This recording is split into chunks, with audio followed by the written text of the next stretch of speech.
magpakumbaba. Dahil pakiramdam natin, naiinsulto po tayo.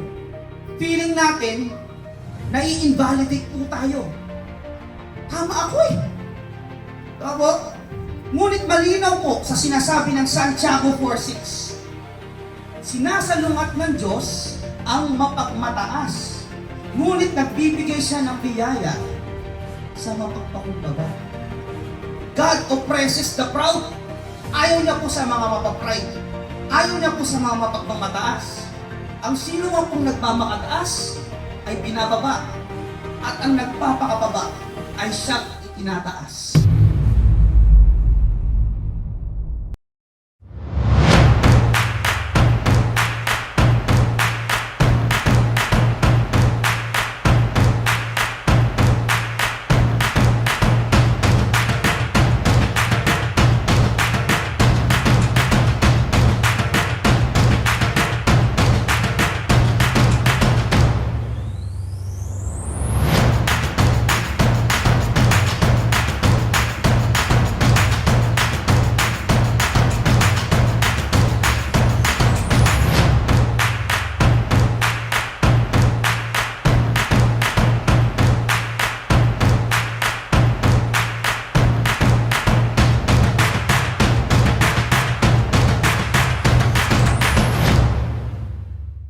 Ating Malino Church. So, nagpapasalamat po kami sa inyo lahat at natutuwa po kami. Pero alam po ninyo, kung kami man po ay natutuwa, no, masaya kami dahil nandito po kayo, pero alam po ninyo, mas natutuwa po ang Diyos na nandito po kayo. At ang Panginoon po ang dahilan kung bakit po kayo nandito ngayon. No, kaya po, every Sunday, ilaan po natin yung 5 o'clock, yung oras po natin, no, para sa Panginoon. No, kaya kasi napaka-importante po, no, na magbigay po tayo ng panahon, magbigay po tayo ng oras para sa Panginoon. Gaano man po tayo ka-busy, no? Ano man po yung ginagawa natin sa araw-araw. So siguro hindi naman po mabigat para sa atin na yung 5 o'clock, yung isa't kalating oras, ay ilaan po natin sa Panginoon. Di po ba? Kasi napaka-halaga po, napaka-importante na nakakarinig po tayo ng salita ng Diyos, na meron po tayong relasyon sa Panginoon. At yun po ang gusto ng Panginoon, no? Na patuloy po tayong lumapit sa Kanya. So, yun po, no?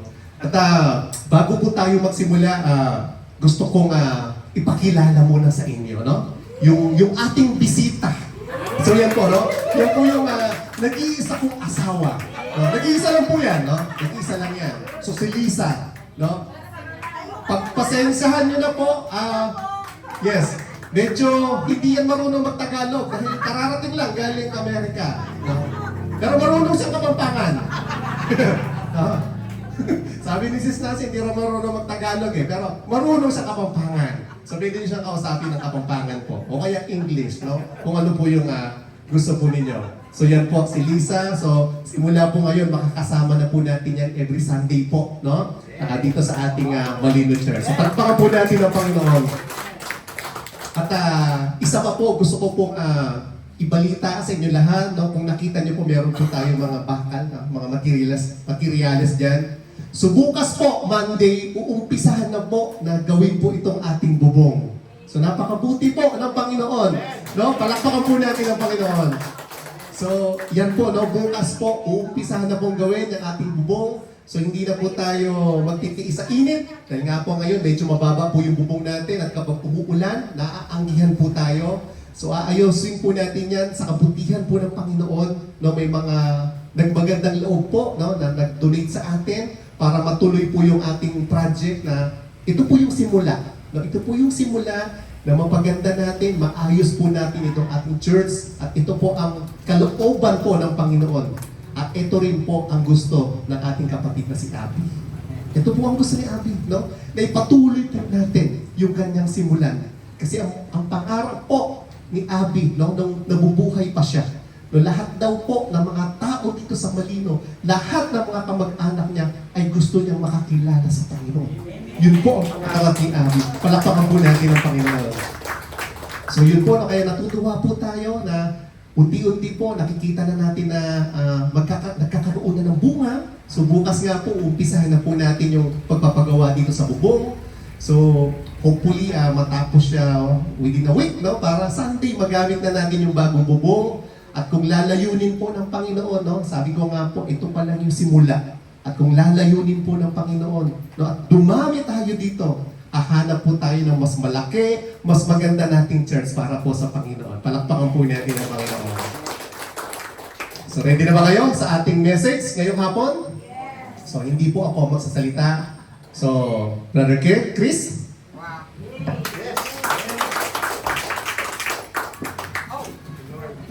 Maraming salamat po, Pastor Eugene. Magandang hapon po sa ating lahat. Nakakatuwa po, nandito na naman po tayo. Isa na naman po tayong bagong araw na naman ng bagong pag-aaral. Bagong matutunan about sa Panginoong Yesu Kristo po natin. So, maaari po bang pakisabihan po natin ang ating mga katabi na, nalulugod ako, narito ako ngayon.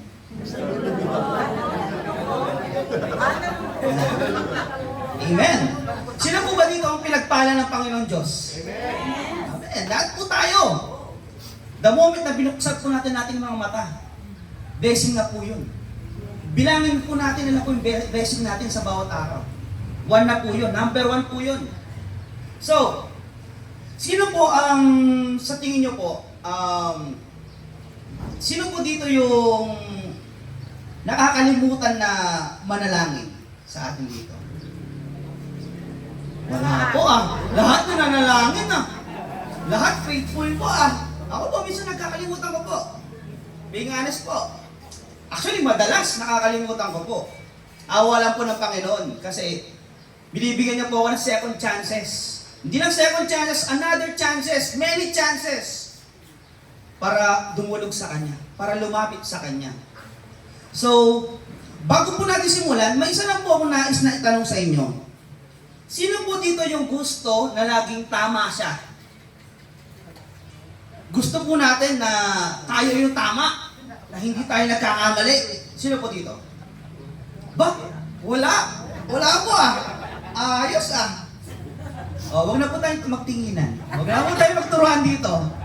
Kasi, pag tumuturo po tayo, 3 pabalik po yan. Ayun po, 3 pabalik. Pag nauuna po sa atin yan. Lahat po tayo yan. So, kapag may nakakaaway po tayo, may mga nakakaalitan tayo, di ba? Meron po. Meron at meron. Hindi porket Kristiyano ka na, wala ka na. Baka ka-encounter na gano'n. Sa daan lang, magmamaneho ka, may nag-overtake, nakaitim, nag-overtake sa'yo. Sabi mo, kamote naman to. Minsan, bababa mo pa yung bababa ko pa yung windshield ko. Oy, kamote! Diba po? Magpag-away pa tayo. Diba? Pero, pag bumaba yun, mag-aaway na.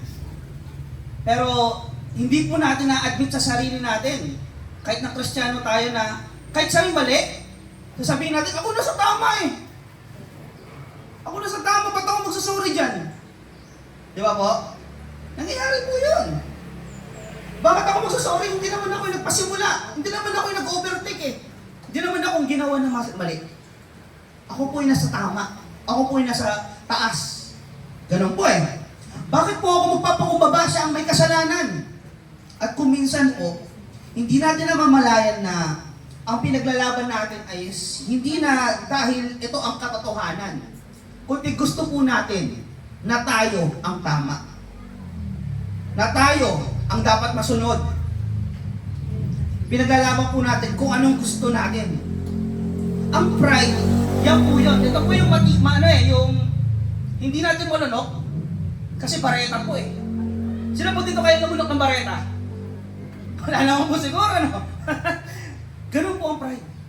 Mahirap po siya lunukin. Sobrang hirap po siyang i-give up. Ang pride, hindi lang po yun sa pagmamayabang. Alam mo yung lolo ko, ganito, ganyan. Kaya nang humawak ng light na kurente. Wala yan sa lolo ko. Yung lolo ko, kaya umupo sa high voltage niya nang hindi namamatay. Yung payabangan po, di ba po, pride? Di ba po, ganon? Minsan, ang pride, Ito yung pagtangging yumuko. Pagtangging umamin na tayo ang mali, kahit na tayo ang tama. Takot tayo magpakumbaba. Ayaw nating magpakumbaba. Dahil pakiramdam natin, naiinsulto po tayo. Feeling natin, nai-invalidate po tayo. Tama ako eh. Tama po? Ngunit malinaw po sa sinasabi ng Santiago 4:6. Sinasalungat ng Diyos ang mapagmataas. Ngunit nagbibigay siya ng biyaya sa mapagpakumbaba. God oppresses the proud. Ayaw niya po sa mga mapapride. Ayaw niya po sa mga mapagmamataas. Ang sino man pong nagmamakataas ay binababa. At ang nagpapakababa ay siyang itinataas ng Panginoon. Napakabigat pong pakinggan. Ang hirap pong lunukin. No? Hindi sinabi ng Diyos na hindi lang niya gusto ang pride eh. Ang sabi ng kasulatan, kinakalaban niya ang mapagmataas. Galit ang Diyos sa mapagmataas. Ayaw ng Diyos sa mapagmataas. Bakit po? Ang kauna-unahang kasalanan. Alam po ba natin to? Yes. Ang kauna-unahang kasalanan, hindi nanggaling sa tao.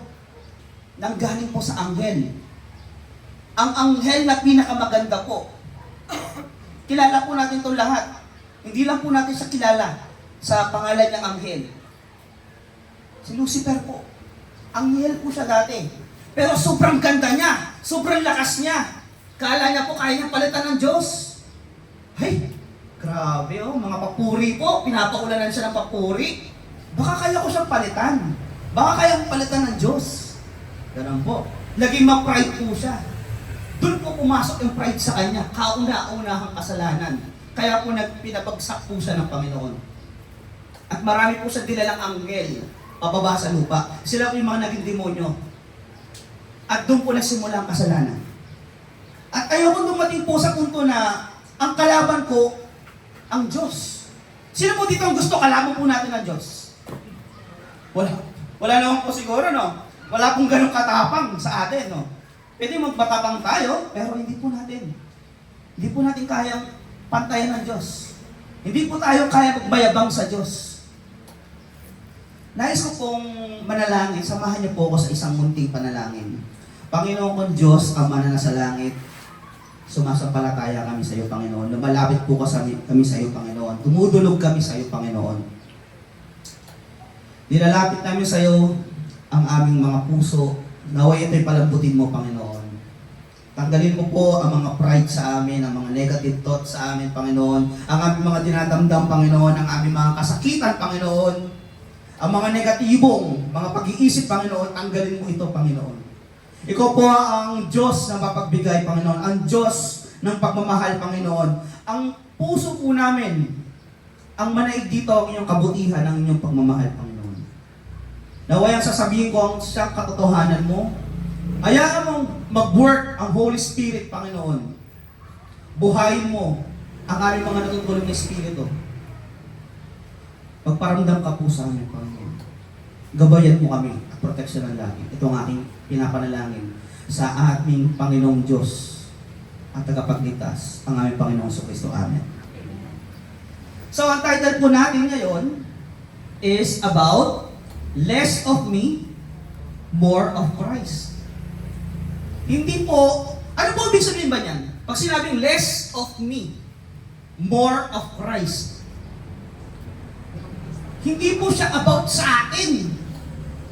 Lord, kung maaari lang, kung ang pagtayo ko dito is nagkukos lang po ako ng kaguluhan, kung ang pagtayo ko po dito, Panginoon, is nagbibigay lang ako ng kahihiyan sa iyo, Panginoon. Tanggalin mo na lang ako, Panginoon.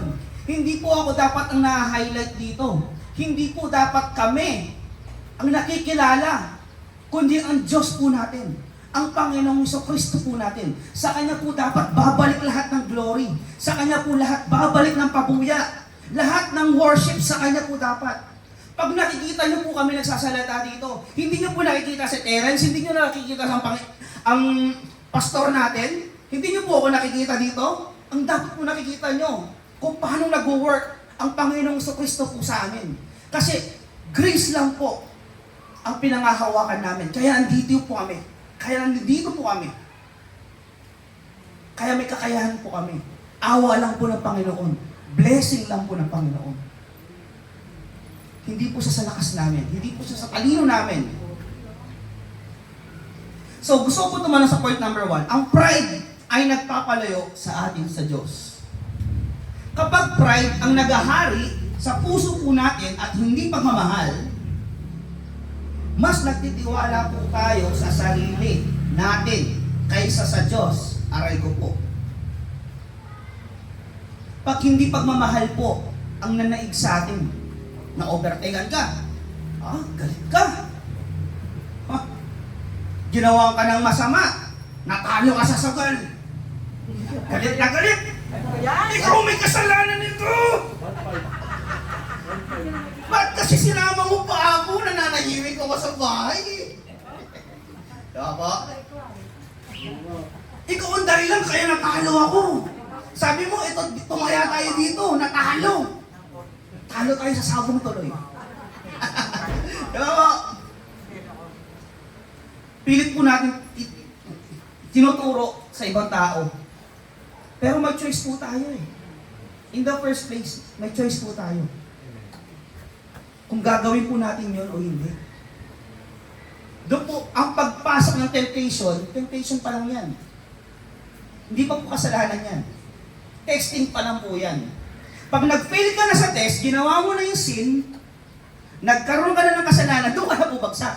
Doon na po tayo, doon tayo talo. Diba po? Pero ang Diyos ay mapagpakumbaba. Ang Diyos po natin ay mapagpatawad. Ang Diyos po natin ay mapagmahal. So tularan po natin siya. Ang pride ang nasasabing, ako ang tama. Hindi ko kailangan humingi ng tawad. Bakit ako ang unang lalapit? Unti-unti, ang sarili na natin ang nauupo sa trono ng ating mga puso.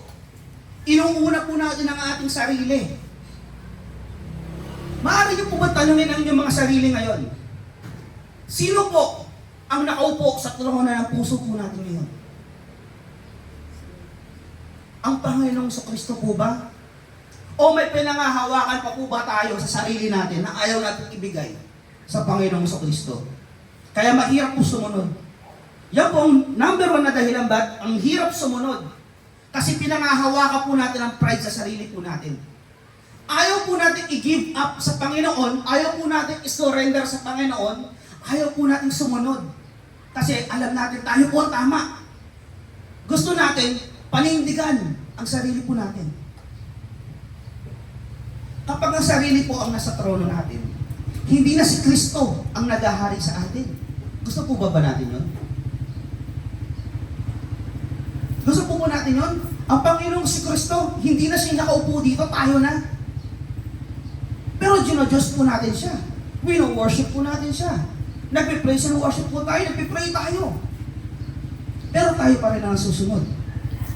Sabi po sa Kawikaan 16:18, ang kapaluluan ay nauuna sa kapahamakan. O ang kayabangan ay humahantong sa kapahamakan. At ang nagmamataas ay ibabagsak. May gusto po akong i-share sa inyo sa Bible. May dalawang tao po, pumunta sa templo. Pumunta sa mosaic. Yan, pumunta ng mosaic. Dalawang tao po. Ang isa po ay nagtuturo. Leader. Pastor. Ang isa po ay isang membro lang. Sabi po ng pastor, Panginoon Diyos, nanalangin sila. Panginoon Diyos, nagpapasalamat ako sa iyo. Lord, thank you. Naging mabuti ako. Niligtas mo ako. Hindi ako katulad ng makasalanan na yung Lord. Hindi ako katulad niya. Thank you, Lord. Hindi mo ako hinayaan maging katulad niya, Lord. Nagbibigay ako sa mga mahihirap. Tumutulong ako sa kapwa ako. Nagbibigay ako ng tithes ko. Nagsiserve ako. Nagmi-ministry pa ako. Nagtuturo pa ako sa harap. Panginoon, thank you. O yung isa naman po, sabi po, membro lang to. Hindi makapasok ng musik. Nasa pintuan lang po siya ng musik. Hindi makatingin sa loob. Hindi po siya makatingin. Takot na takot. Nanginginig sa takot. Panginoon ko, sabi niya, patawarin mo ako. Ako'y nagkasala. Ako'y isang makasalanan. lumalapit ako sa'yo, naway tubusin mo ako. Tingin niyo po, sino po sa dalawa ang umuwing kinalulugdan ng Diyos? Sino po? Yung una o yung pangalawa? Pangalawa po. Po? Ang una po, mapagmataas siya. Turo-turo dito. Lord, tinataas niya po yung sarili niya eh. Lord, ano ako, nagpa-praise and worship ako, tumutugtog ako sa harap, nagsasalita ako sa harap, Lord. Proud siya. Proud na proud po siya. Pero yung isa po, nagmamakaawa. Nasa Bible po yun. Yun po yung dalawang nanalangin sa loob ng templo. Iniba ko lang po. So, isa lang naman yan. Hindi naman malaking kasalanan yan. Sasabihin sa'yo ng, ganito yan. Ganito yung kaaway. Okay lang yan. Isang maliit na kasalanan lang naman yan eh. Isang kasinungalingan lang naman eh. Titis lang natin ng konti. Gumawa na po tayo ng konting kasalanan. Na-convince na po tayo. Isang kasalanan lang naman eh. Isa lang naman. Hindi naman malaking kasalanan nyo, wala naman nakakakita. Wala naman silang proof. Wala namang CCTV eh. Napatawad ka na ni Lord. Diba? Bayad na po yung kasalanan natin eh. So, pwede na tayong magkasala. Pwede na tayong gumawa ng mali. Kasi bayad naman na, di ba? Ganun po. Diba? Unti-unti kang pinapaniwala na okay lang magkasala. Okay lang. Isa lang naman eh. Hanggang sa paulit-ulit mo na itong ginagawa. Nasanay ka na. Kapag nagigitara po tayo, sino po may alam dito about sa pagigitara? Pag nagigitara po tayo, kumakapal po yung balat natin, namamanhid, di mo na, una masakit. Masakit po. Pero habang tumatagal, nawawala yung sakit kasi napapata na po. Ganun din po sa paggawa ng kasalanan. Paulit-ulit, maliliit na mga kasalanan lang, maliit na compromises lang. Unti-unti, lalaki yan. Hanggang sa dumating po na ma-pride ka na. Takot ka na eh. Lord, hindi mo na ako kaya patawarin, masyado na ako makasalanan. Dati, iniisip po natin, ay, okay lang yun, papatawarin naman ako ni Lord, mabait naman si Lord, isang kasalanan lang naman eh. Sinanay po natin, nasanay na, napata na ang puso natin. Tumibay na yung puso po natin, naging matigas na. Ayaw na po natin lumapit sa Panginoon. Doon po nasisimula ang pride. Sa maliliit lang po ng mga kasalanan na ginagawa natin patago. Habang paulit-ulit mo itong ginagawa, unti-unting tumitigas ang puso mo. Darating ang panahon, magiging manhid ka, pusong bato ka na. Ang dating inuupuan, trono ng Panginoong Kristo, naging bato na po. Hindi na po welcome si Christ sa puso natin. Kasi masyado na po tayo ma-pride. Gayon din naman po ang ginawa ng Panginoong Diyos sa Pharaoh. Alam naman po natin yon sa Egypt. Aba, ang tigas ng ulo ng Pharaoh. Sabi ni Moses, let my people go. Sabi niya, pakawala mo yung mga tao. Pakawala mo yung mga Israelitas. Sabi niya gano'n. Inuutos to ng Diyos. Ayoko! Sabi na po ng Pharaoh, tigas ng ulo niya. Hindi po sa ilang beses po siyang tinanong. Ilang beses po siyang sinabi ni Moses yun. Pakawalan mo ang mga tao ng Panginoong Diyos. Hindi po siya sumunod hanggang sa tumigas po ang puso niya. End up, ano po nangyari? Kinuha ng Diyos ang firstborn po nila, ang panganay nilang anak. Lahat po yun sa Egypt. Ang tigas po kasi ng ulo eh. Sado na ma-pride. Darating po ang panahon ng mga manika, hindi dahil na wala na ang pagmamahal ng Diyos, kasi ang Diyos mapagmahal. Naniniwala po ba kaya ang pagmamahal ng Diyos hindi nawawala? Amen. Kahit gaano po tayo kamakasalanan, kahit gaano ka ka-pride, gaano ka na makasalanan, malaki man ang iyong kasalanan, maliit man ang iyong kasalanan, hindi po niya kayang pantayan ang pagmamahal ng Diyos. Ang pagmamahal ng Diyos, kaya niya po tabunan yan. Tatabunan niya po yan. Gano'n po tayo kadumi. Kaya humingi po tayo ng tawad. Lumapit po tayo sa Kanya, sa Panginoong Diyos. Magpakumbaba po tayo. Sino po dito nakakita nagsasorry pero mapagmataas? Meron po ba? Kailangan po natin maging mapagpakumbaba. Kailangan po natin na, kasi po, mahalin natin ating kapwa, di ba? Kung yung tao, na neighbor natin, sinabi ng Diyos, mahalin natin ating kapwa, kapwa po natin yan. Ngayon, kung tinitingin mo, mas mataas ka sa tao niyan, hindi ka marunong magpatawad. Hindi ka hihingi ng sorry. Hindi ka bababa. Hindi ka yuyuko. So ano po tinuturo sa atin? Maging mapagpakumbaba tayo. Servants po tayo ng Panginoon Diyos. So, ito po ang personal na pagpapatotoo ko po, testimony ko po to. Gusto ko lang pong ibahagi. Meron po sa part ng buhay ko po na naging matigas po ulo ko. Naglilinis lang po ako ng motor. Naglilinis ako ng motor, no? Linis ako ng motor. Kinakanta ko po, makamundo pa po ako nun. So, kinakanta ko, Banal na Jesus, Santong Kabayo, natatawa ko, hi-hi-hi-hi. Diba? Kinakanta ko po yun. Hindi ko inisip, insensitive ako. Yung tito ko po, katabing bahay namin, may nakaaway siya, may nakaalitan. Kala niya, pinaparinggan ko po. Labas siya ng bahay, yung laki tao. Laki tao. Basketball player po siya dati. Tapos sa laki ng katawan. Sabi niya, sinong Santong Kabayo? Sinong banal na aso? Sabi niya gano'n. Kumakantanong ako dito eh, sabi ko. Paano ka? Sabi ko. Tapos, ginawa, tinaas ka po. Inabelyuhan na ako, inangat po akong gano'n. Nagtampo po ako sa kanya. Sabi ko, wala naman akong ginawang masama sa'yo eh. Kristyano ka pa man din. Sabi ko, tapos ano ka pa man din, tapos gagawa mo ko ng ganito?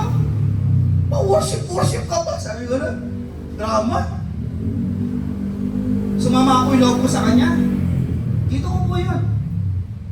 Sobrang mahal ko po yung dito ko yun. Si Tito Crispy. Crispy ba yung pangalan niya? Junior. So yan po. Lumipas yung mga ilang taon, nag-harbor po ako naghalit sa kanya. Talagang, nag-post pa po ako sa social media. Di ko na po nilagay dyan. Sabi ko po ganito, ako? Yudo? Sino ka? Sabi ko. Isa akong lalaki, sabi ko. Isa akong lalaki na may mataas na prinsipyo. Ang pride ko, lagpas sa roof. Sabi ko. Ba't ako hihingi ng sorry sa'yo? Gusto mo ng respeto? Respeto mo ko. Gusto mo mag-sorry ako? Mag-sorry ka. Matanda po yun, ha? Matanda po sa akin yun. Ganun po ako kamakamundo nun. Ganun po ako kasalbahe nun. 3 years po nakalipas. Nakaranas na po ako ng paghihirap. Nakaranas na po ako ng mga kung ano-ano. Napunta po ako ng Mosaic Church. Yan. Redeem. Ang topic po nun about sa pride. Sakto, about sa pride po. So yun no? Sarap po. Kasi tinamaan po ako nun eh. Masakit, pero masarap. Ganun po ang salita ng Diyos. Masakit siya, pero it will set you free. Lalaya po tayo. Unang masakit lang yan sa una. Pero yan po, parang isa sa kabubuti po natin. So yun po yung nangyari sa akin. Natuwa po ako eh. Sabi ko, oo, mapapatawad na ako. Sabi yung gano'n. Kauwi ko, dinadaanan ko po yung bahay nila eh. Tinitignan ko yung bahay niya. May maliit na boses. Sabi na-bless ka sa message. Na-bless ka sa tinuro. Na-bless ka sa musik, sa sermon. Ngayon i-apply mo. Ang bilis. Gawin mo. Dito po ako na-test. Yung narinig mo, pumasok lang ba dito at nasayang? Or, isa sa gawa mo? Isa sa buhay mo ba ang natutunan mo? Doon po na-testing ako. Gusto ko pong, pwede bang next week na lang? Ganun. Pero hindi, there's no compromise po eh. Sige ako, iminto ako, ikot po ako, balik ako sa bahay niya. Sa may pinto po ako, kakatok ako. Tak. Sabi ko, pag ito lumabas to, sinuntok ako nito, bahala na. Pag ako nagka-black eye, lumipad daw ako sa kabilang kalye, bahala na, sabi ko. Kasi pasagulero ko dati yun. Tito ko, takot po ako sa kanya. Siyempre takot na takot ako, Lord. Sabi mo kasi, sabi ko, kung masaktan man ako, at least kasama kita. Sabi ko, basta importante makapag-sorry ako sa tito ko. Labas siya, oh. Ayun na, labas siya. Laking tao, nakaganon. Tagala siya, oh. Di ng Goliath. Laki niya. Sabi niya, para siyang yung mukha niya ko, pero pinagsakloban ng langit at lupa. Talagang sungit. So, gano'n, sama ng tingin eh. Pero nung nakita niya po ako, sino yan? Sabi niya gano'n, pagtingin niya sa akin, no? Nawala. Nawala po yung galit. Alam niyo po, nagkaroon ako ng plano nun eh. Parang ilang seconds lang po yun, nagkaroon ng plano. Sabi ko, yayakapin ko to, tapos wala itong magagawa. Wala itong magagawa. Yun na lang yung choice ko po eh. Either magbaback out ako, o yayakapin ko siya. Niyakap ko po. Niyakap ko po yung tito ko. Sabi niya sa akin, niyakap niya rin ako, nabigla ako. Sabi ko, umiyak po siya. Saan ka napadpad? Sabi niya gano'n sa akin. Pinag-alalan mo ako. Sabi niya po. Tagal ko po siya di nakita. Parang tatay ko na po kasi, dito ako nila. Ginawa niya, pinapasok niya po ako, pasok ka dito. Hindi, doon tayo sa loob, Oh, sorry dito, hindi ko na po sila ganyan. Nag-iba-friend po ako, patawaran niya ako. Puro ganun po ako. Iyak, hagulgol. Oh, tinuloy po namin sa loob. At doon niya po ako binugbog. Hindi, joke lang. Di ba?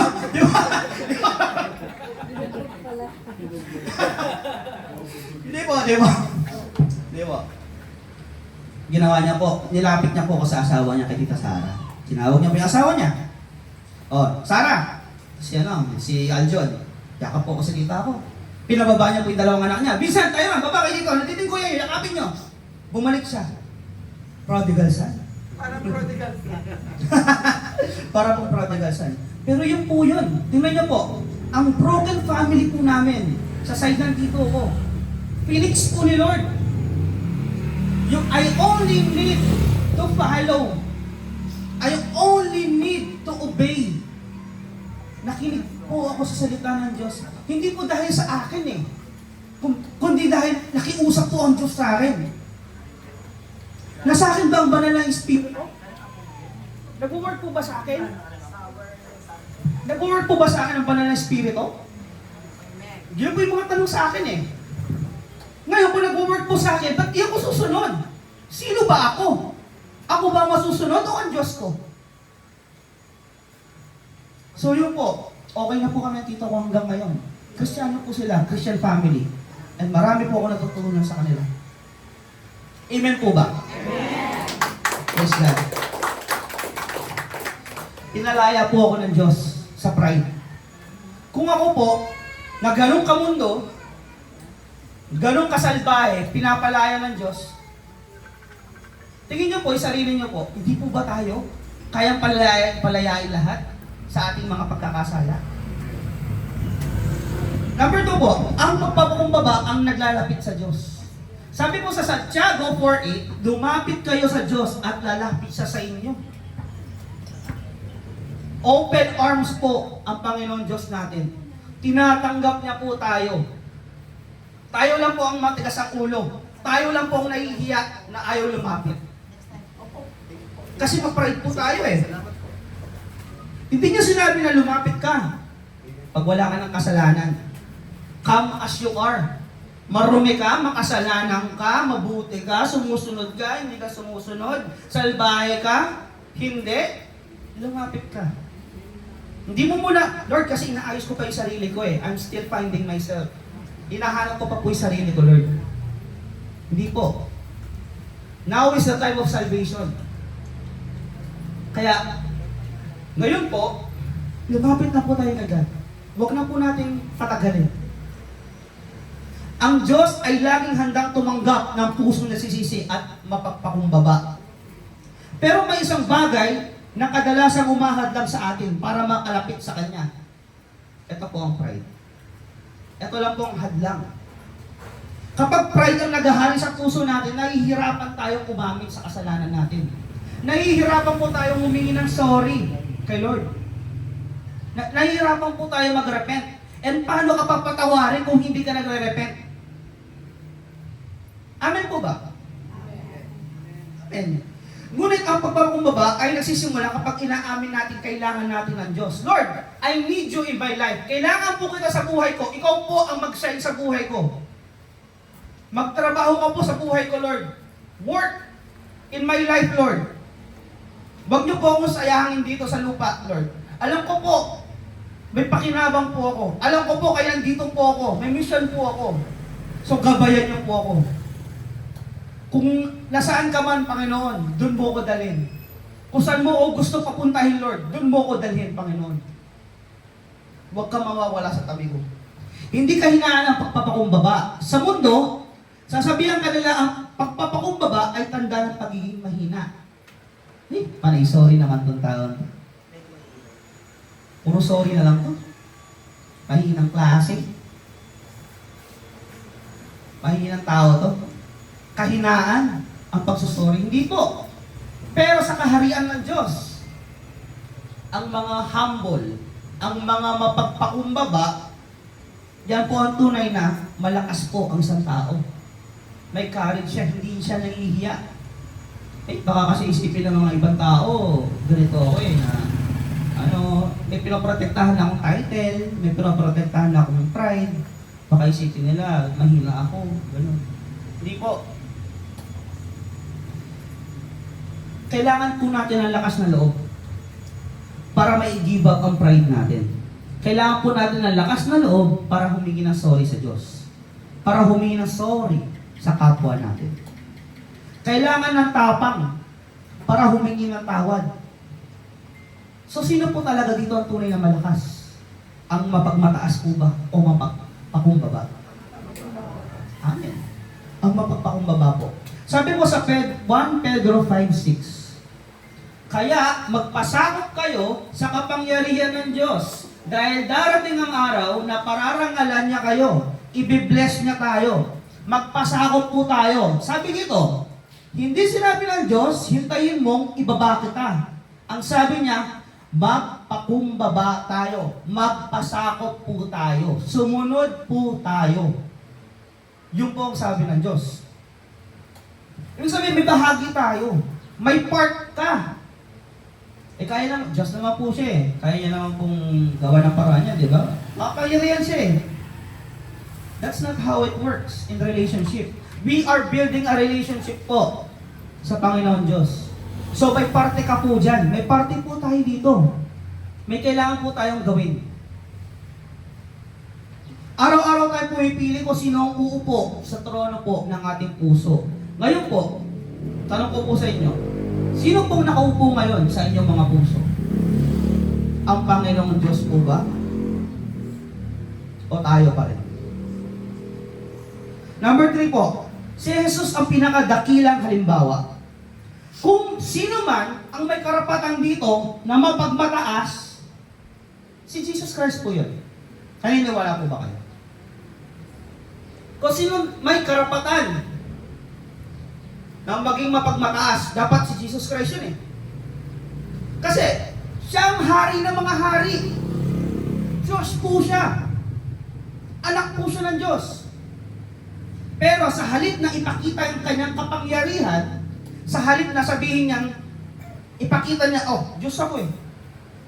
Dapat pagsilbihan ako ng mga to. Isipin niyo, kung bumaba ko ang Panginoon sa Kristo, ganun po yung ugali niya. Di ba? Nag-act siya as hari. Ano po ba ang hari? Pag inisip po natin ang hari, sa kanya po yung the best. Di ba po? Pero hari siya, pinanganak siya sa sabsaban. Isipin niyo po yun. Yung damit niya po, hindi man pang mamahalin. Pang normal na tao lang po. Ganun po siya mapagpakumbaba. Diyos po yun. Sino pa po kaya tayong tao lang? Sabi po sa Filipos 2:5-8, taglayin ninyo ang pag-iisip na tulad ng kay Kristo. Kahit na nasa Kanya ang katangian ng Diyos, hindi niya itinuring ang pagiging kapantay ng Diyos bilang isang bagay na dapat panghawakan. Diyos po siya. Pero hindi po siya bumaba sa lupa para magputos-utos. O ikaw, Pedro, punta ka dito. O ikaw, ganito gawin mo. Pagsilbihan mo ko. Hindi po ganon eh. Bumaba po siya dito sa lupa, hinubad niya po ang kanyang pagka-Diyos. At siya nag-anyong tao. Next slide po. Number 7. Sa halip, ibinaba niya ng lubusan ang sarili niya sa pamamagitan ng pag-aanyong alipin. Naging tao siyang tulad natin, at sa pagiging tao niya, nagpakumbaba siya at naging masunurin sa Diyos. Hanggang sa kamatayan, maging sa kamatayan sa krus. Diyos yan! Just imagine po. Diyos siya, nagbubuhat siya ng krus. Ano klaseng Diyos yan? Yung po yung mga iniisip nila doon. Na mga nagpapahirap sa Kanya. Kung Diyos siya, ba't di niya kaya iligtas ang sarili niya? Pero humble po si Lord. Sabi niya nga, kung gugustuhin niyang ipagtanggol ang sarili niya, isang sabi niya lang, bababa yung mga anghel. 1,000,000, 1,000,000 anghel, bababa sa langit para ipagtanggol siya. Pero hindi. Hindi po siya bumaba sa lupa para malaki. Kundi magpakumbaba. Hinubad niya po ang pagka-Diyos niya. Nag-anyong tao siya. Napagod, nahirapan, pinagpawisan, nagutom, nasugatan, dumugo, namatay para sa atin. Ngayon, kung meron po magsasabi sa atin dito na mababang klase lang po tayo, o may nagbababa po sa atin dito, matuwa ka po. Matuwa po tayo. Kasi nakaranas po tayo ng naranasan ng Panginoon sa Kristo po natin. Konti lang po yun sa kumpara sa naranasan ng Panginoon sa Kristo natin. It only proves po, pag pine-persecute po tayo, pag binababa po tayo, pag hinahumble po tayo, pag naging mapagpakumbaba po tayo, matuwa ka. Nakikita ang Panginoon sa Kristo sa iyo.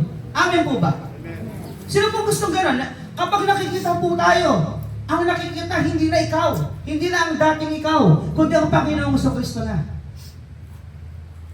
We are Christ-like. Yan po ang main goal natin dito. So, number 4 po, siya ang dapat dakilain. Ako'y dapat magpakumbaba. Sa kanya po babalik lahat ng glory. Wala po tayong makukuha dito. Hindi po to about sa atin. Storya ko po to. Storya po to ng buhay ko. Ako dati po akong ganun may ugali po akong ganun Ako yung main character ng buhay ko mga side character lang to mga to. Ako dapat ang highlight dito, ako dapat ang bida.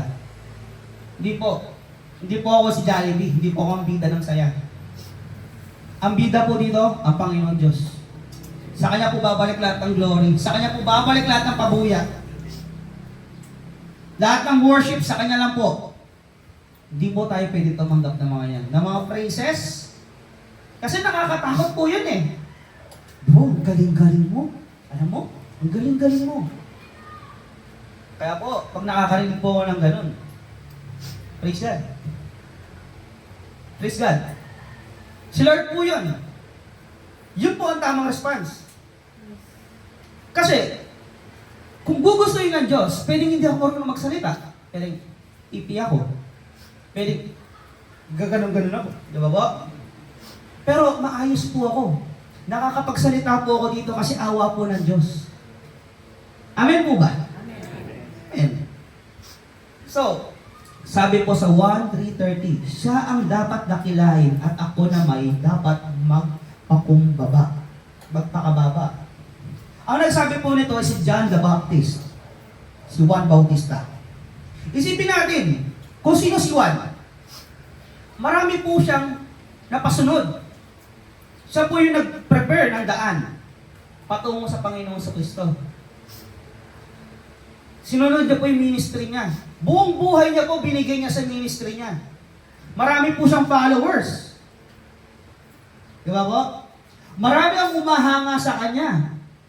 Marami rin nagsasabi na isa siyang dakilang propeta. Mga pabuya, mga praises. Ang galing niya magsalita, ang galing niya magturo, ang galing niya... Nakaka-bless naman itong taon to. Pero wala po siyang tinanggap sa mga yon. Wala po siyang tinanggap sa mga yon. Nung dumating po ang Panginoong Kristo, hindi po siya kompetensya. Ayan na ba naman si Jesus Christ? Dumating na siya. Wala na. Hindi na ako ma-highlight dito. Hindi po siya ganon. Pagkus natuwa po siya. Hindi niya hinabol ang kasikatan. Hindi niya pinaglaban ang kanyang pangalan. Sa halip, sinabi niya, bakit ako yung dinadakila niyo? Bakit ako? Siya po ang dapat natin dakilain. Hindi ako. Mababa, normal na tao lang ako eh. Messenger lang ako eh. Taga-prepare lang ako ng daan. Siya po ang tunay na daan. Siya po ang tunay na Diyos. Ang tanging buhay. Papunta sa langit, papunta sa Ama. Hindi po siya kumuha ng credits. Nagpakumbaba po siya. Pero tutuusin, may karapatan po siya, di ba? May karapatan po siya. Kasi siya yung nag-akay ng mga taong yun eh. Tapos kukunin lang? Hindi po. Ginawa niya po ang tungkulin niya. Inisip niya yung sarili niya, napakababa niya. At ang tinaas niya po ang pangalan ng Diyos. Ang Diyos po ang tinaas niya. Yan ang tunay na puso ng isang paglilingkod. Ng isang worker. Ng isang servant. Hindi ang pansinin niyo ako. Meron po kasi tayo dito, nagmi-ministry para mapansin, para sa limelight, para sumikat. Kung yun po ang reason, bakit nag-serve po tayo, kung bakit nandito ka ngayon, dahil, ay, nandito si Crush, ay, nandito si gusto ko, ay, nandito, kasi masaya. Mali po ang motibo natin. Nandito po tayo upang magbigay ng pagpapasalamat sa Diyos. Nandito po tayo para sa Diyos. Kundi dahil sa Diyos, wala po tayo dito ngayon. Amen po ba?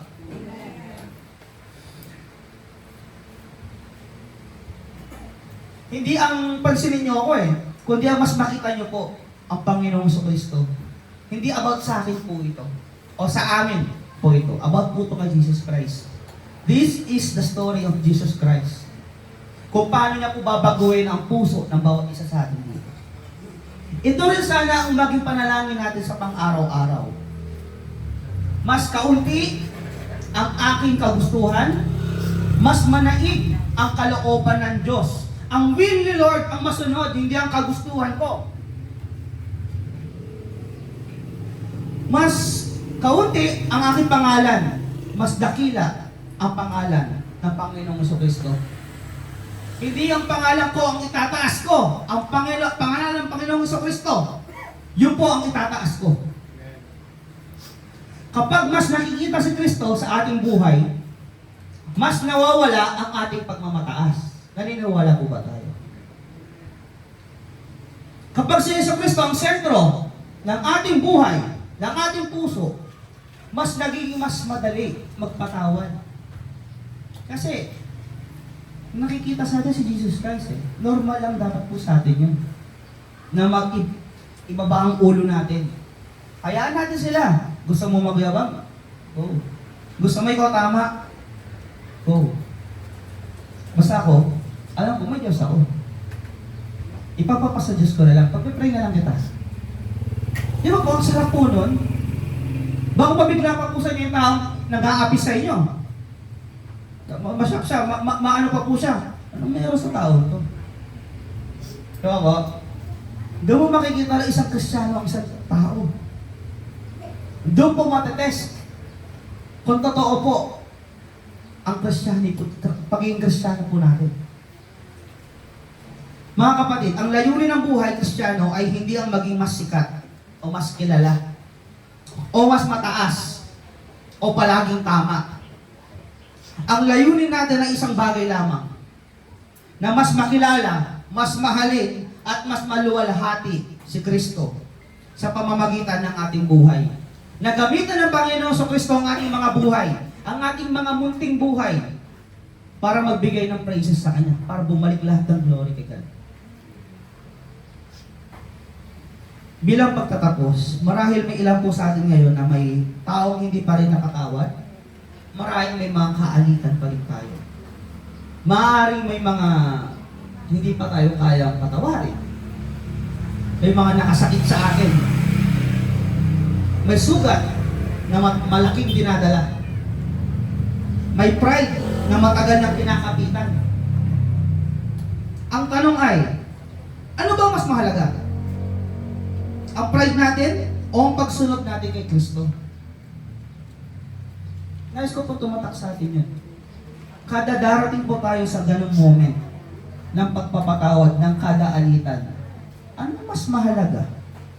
Na ako ang tama o ang sundin ko ang Panginoon Diyos? Ako ba ang uupo o ang Diyos? Maganda pong katanungan sa atin yun. At I think, if Kristiyano po tayo, alam po natin ang pipiliin natin. If na kay Kristo po tayo, alam po natin ang susundin natin. Madalas nating sabihin, bakit ako magpapatawad? Siya ang nauna eh, siya yung nanakit eh. Ako'y sinaktan eh. Pero naisip po ba natin, ganito rin ba ang ginawa ni Jesus sa atin? Hindi. Hindi niya hinintay na maging matuwid muna tayo. Just imagine, siguro ang sarap ng buhay ni Jesus Christ sa langit po, no? Anak po siya ng Diyos eh. Ngayon, sasabihin ng Diyos Ama, sasabihin po ni Father God, mahal ko itong mga to. Mahal ko itong mga nasa mundo. Bumaba ka sa lupa, maganyang tao ka, magpakumbaba ka. Just imagine if si Jesus Christ ganito. Ako bababa sa mga yan, hindi ka tayo kinikilala yan eh. Matigas nga ang ulo ni Kristo yan eh. Salbahe nga yan eh. Ba't ako mamamatay para dyan? Di ba po? Hindi po siya naging ma-pride. Walang sabi-sabi, mahal ko to. Mahal ko si Aljo, mahal ko si Terence, mahal ko si Karen, mahal ko si Pastor Eugene. Kaya bumaba ako dito sa lupa. Kaya bubuhatin ko tong krus na to, dadalhin ko tong kasalanan nila sa krus ng Kalbaryo, mamamatay ako para sa kanila. Tutubusin ko ang kasalanan ng bawat isa sa inyo. At sino man ang maniwala sa akin ay maliligtas. Sabi po ng Panginoon sa Kristo. Ganon po siya kahambol. Hindi po siya nagmalaki. Hindi niya muna hinintay na, in other condition, no? Kung naging mabuti siya, kapag po yung 90% ng mundo naging mabuti, sige po, bababa ako. Sige po, 80%. Hindi. Kahit 1% na lang ang mabuti sa mundo, bumaba po siya. Bumaba po siya dito para duraan, pinasakitan, pinahirapan, dumugo, namatay. Pero siya'y nabuhay muli. Tinupad niya po ang kanyang pangako na tayo tubusin.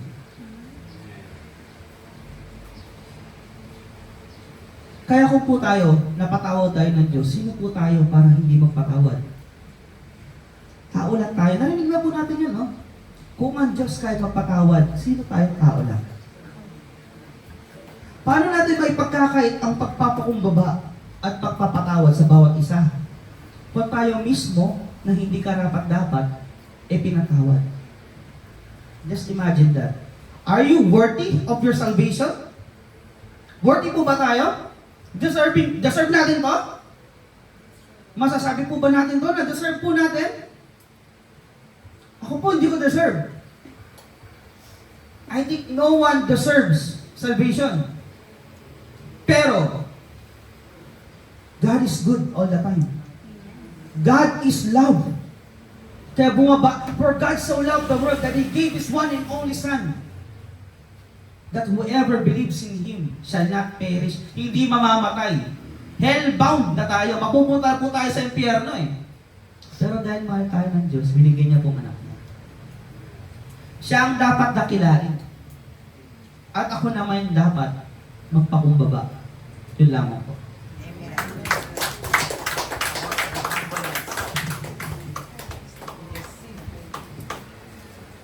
Maraming salamat. Maraming salamat, Brother Chris. So ano po yung title ng message ngayong hapon? Less of me, more of Jesus. Yun, no? Less of me, more of Christ. So ano man po ang ginagawa natin sa araw-araw, dapat nalulugod at napaparangalan po natin ng Diyos. Yun po ang ibig sabihin ng less of me, more of Christ. Pero kung yung ating po mga puso ay puno ng pride, so hindi po nalulugod ang Panginoon. Hindi natin siya napaparangalan. Bagkus nalulungkot siya. Alam po ninyo, yung pride, malawak po ang saklaw niyan. Ito. Ang pride, para pong cancer yan na sumisira at pumapatay sa tao. Sa ating lahat. Kaya nga po sabi sa Mateo 23:12, actually wala dyan. Sabi sa Mateo 23:12, ang nagmamataas ay ibababa. Ngunit ang nagpapakumbaba ay itataas. So, napakaganda po, no? Nang paalala sa atin ng Biblia, no? Na huwag po tayo dapat magkaroon ng pride sa puso po natin. Sabi ko nga po kanina, ang pride, napakalawak po ng saklaw po niyan, no? Sisirain ka ng pride. No? Kung meron po kayong pride sa puso po ninyo, kasama po dyan yung hindi pagpapatawad sa mga nakagawa sa atin ng kasalanan. Alam niyo po, ang pagpapatawad, isa po sa pinakamahirap gawin po yan. Di po ba? Siguro po, na-experience na po na mayroong mga tao po na nakasakit sa inyo, nakagawa po ng mali, nakagawa ng hindi maganda sa inyo. Ang bigat sa pakiramdam, di po ba? Hindi po madali ang magpatawad. No? Isa po sa pinakamahirap gawin ang magpatawad. No? Kasi paano mo papatawarin yung taong hindi naman humihingi ng paumanhin sa iyo? Di ba? Hindi nagpapakumbaba. Paano mo papatawarin yun? Kung grabe yung ginawa ng taong yun. Di po ba? Pero ang tinuturo po sa atin ng Biblia, hindi pa man humihingi ng tawad sa atin, yung nagkamali sa atin, kailangan po nating patawarin. Tulad po ng ginawa sa atin ng Diyos. No? Bagamat tayong lahat po ay makasalanan. Tayong lahat po ay nagkasala. Tayong lahat po ay deserve mapunta ng impyerno. Pero tayo pong lahat ay pinatawad ng Diyos. Dahil yun sa kabutihan ng Diyos. Dahil yun sa pagmamahal niya sa ating lahat. No? Kahit hindi tayo karapat-dapat, kahit marumi tayo, kahit makasalanan tayo, pinatawad po tayo ng Diyos. Dahil ayaw po ng Diyos na isa man po sa atin ay mapahamak. Gusto ng Diyos na lahat po tayo ay maligtas. So, kaya ganun po yung pagpapatawad ng Diyos. So, kaya bilang mga anak po ng Diyos, so sino ba tayo para hindi magpatawad sa kapwa natin? No? Kung meron po mga nakasakit sa atin, sabi ko nga po, ang pagpapatawad, isa yan sa pinakamahirap gawin. Pero magagawa po natin yan. Tingnan lang po natin ang Panginoong Jesus. No? Tingnan lang po natin siya. No?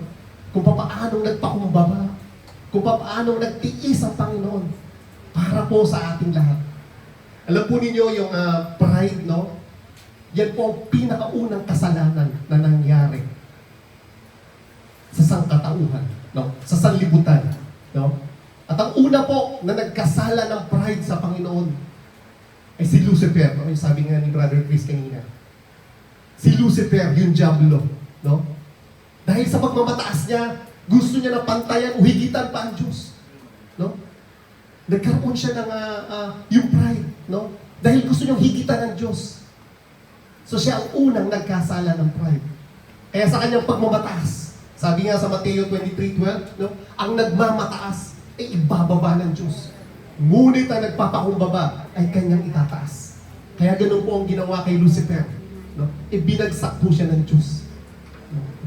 Binaba siya dahil sa kanyang pride. Alam po ninyo, yung pride, no? Napakarami pong kwento sa Biblia niyan tungkol sa pride, no? Kung alam po ninyo yung kwento ni King Nebuchadnezzar, no? Kung sa Old Testament, kung alam po ninyo yun, no? Si King Nebuchadnezzar, isa siyang hari ng Babylonia during Old Testament. No? Malaki, yung nasa sakupan niya, sila yung pinaka-powerful nung panahon niya. Akala niya lahat yun, no, yung pagiging mataas nila, yung pagiging powerful nila, akala ni King Nebuchadnezzar, galing lahat sa kanya yun. Dahil yung sa galing niya, kaya niya nakuha yung posisyon na yun. Kaya umunlad yung Babylonia noon. Pero anong ginawa ng Diyos? Binaba siya ng Diyos. No? 7 taon na namuhay si King Nebuchadnezzar na parang hayop. No? Nahiwalay siya sa mga tao. Kumain siya ng damo, humaba yung kuko niya, yung balahibo niya. No? Ibinaba siya ng Diyos, literal. na binagsak siya ng Diyos. Para ano, no? Para gisingin siya. Para ituwid siya, para ituro sa kanya. Na kaya niya naabot lahat ng meron siya. Hindi dahil sa kanya. Lahat yun galing sa Diyos. No, kumbaga, pinahiram lang sa kanya yung kapangyarihan na yun. Kaya ganun din po tayo mga kapatid. Ano man po yung meron tayo ngayon, hindi po yan dahil sa galing ninyo, hindi po yan dahil sa pinaghirapan po ninyo. Hindi po. Lahat po ng meron kayo ngayon, lahat po yan galing sa Panginoon. No? Kaya huwag po nating ipagmalaki na nagawa ko to dahil sa galing ko, dahil sa abilidad ko. Hindi po. Kung wala po ang Diyos, wala po tayo. Kaya ang honor, ang glory, dapat nasa Panginoon lamang po. Tayo po ay mga manggagawa lang po. Tayo po ay mga katiwala lang po ng lahat ng meron po tayo ngayon. Wala po tayong pagmamayari. Lahat po yan ay para sa Panginoon. Kaya ang glory at ang papuri, lahat po yan sa Panginoon lamang po. Habang buhay, maglilingkod sa'yo.